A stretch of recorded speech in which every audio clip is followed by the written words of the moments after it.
Hi, I'm Bita from Balanced Wellness, and I'm going to show you how to make immunity soup.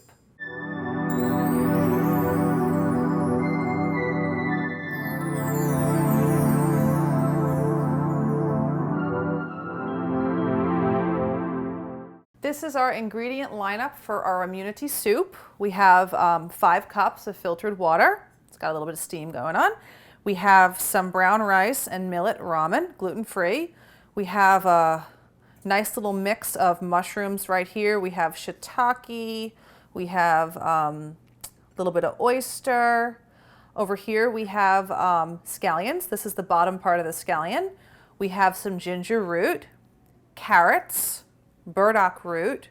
This is some kelp or kombu. This is scallion tops, the greens, the top part. This is some chopped up green cabbage. And back over here we have our seasonings. This is chickpea miso. This is a soy-free miso. We have umeboshi plum vinegar, which is made from umeboshi plums. And we have coconut aminos.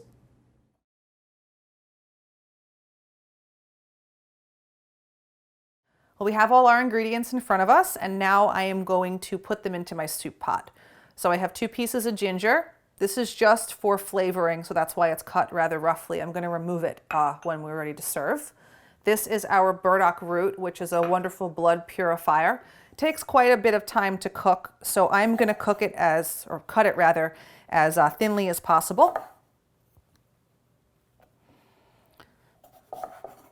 Just kind of cut it on the bias.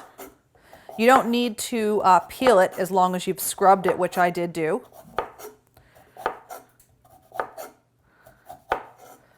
Let's put our burdock in here as well. We're going to add our carrot. This is 1 carrot that's been peeled and chopped.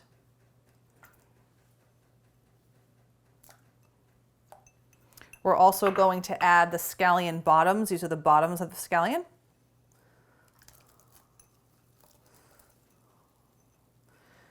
We are going to add our green cabbage.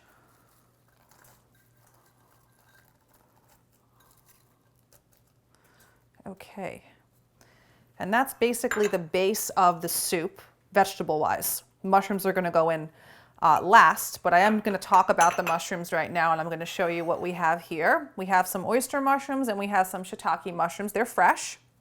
We don't use the stems of shiitake because they're rather woody, so we're going to remove those.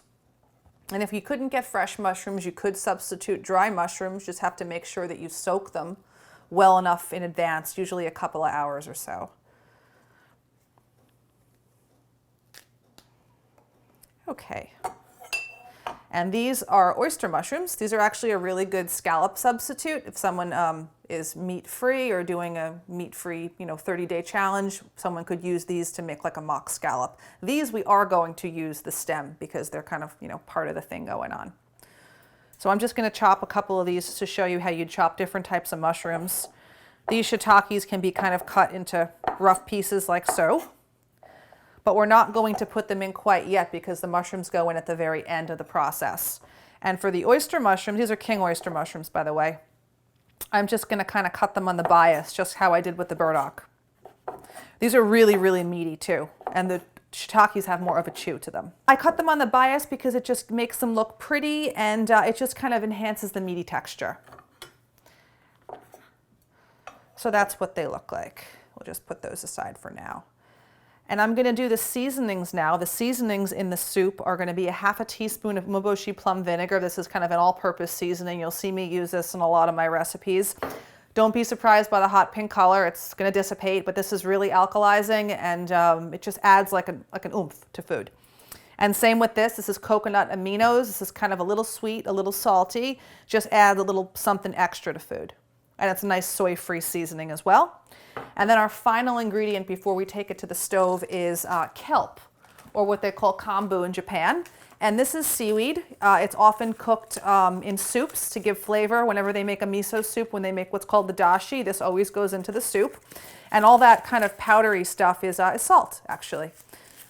It's a wonderful flavor enhancer without the toxic properties of something like an MSG. This is the base of our soup. I'm going to take it over to the stove now, and once it comes to a boil, I'm going to cook it for 25 to 30 minutes.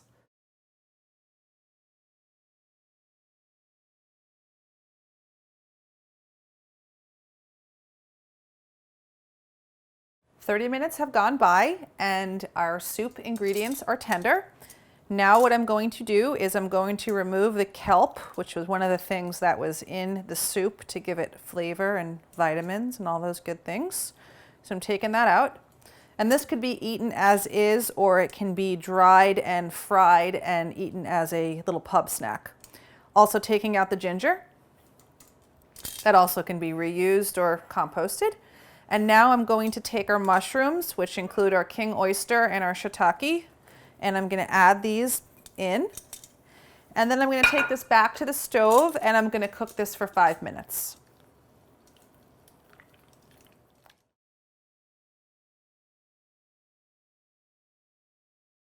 It's been 5 minutes, the mushrooms are cooked, so now I'm going to finish the soup.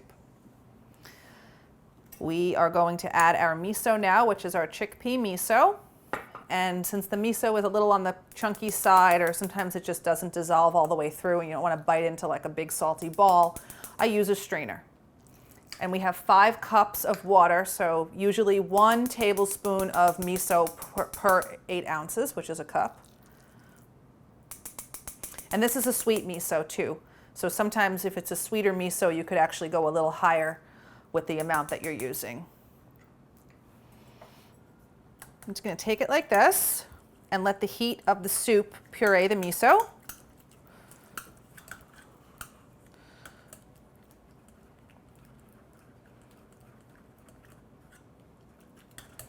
Okay. And since this is a miso that has a lot of its, you can tell it's got the rice right in there and the chickpeas, which is fabulous. Some misos are smooth. This one's got more texture. We're going to add that into the soup, because we want that. We just don't want to bite into like a big salty ball, like I said. All right, and I'm gonna give this a taste. I'm gonna see how it is, and if necessary, I'm gonna add a little bit more miso. Always taste as you go. Okay, that's delicious. So now the final ingredient is scallions. These are the tops of the scallions only. Remember, we use the bottom of the scallion in the soup to simmer it. So I'm just going to garnish the soup, the scallions.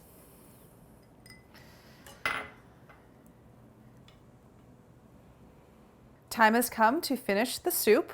But what I'm going to do is I'm going to take our ramen. This is a gluten-free brown rice and millet ramen, which I pre-cooked before.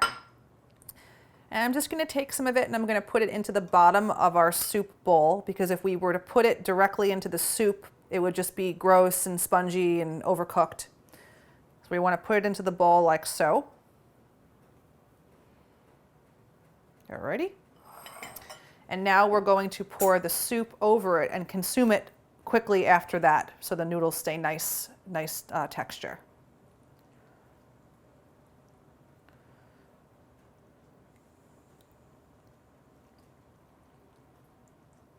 Excellent.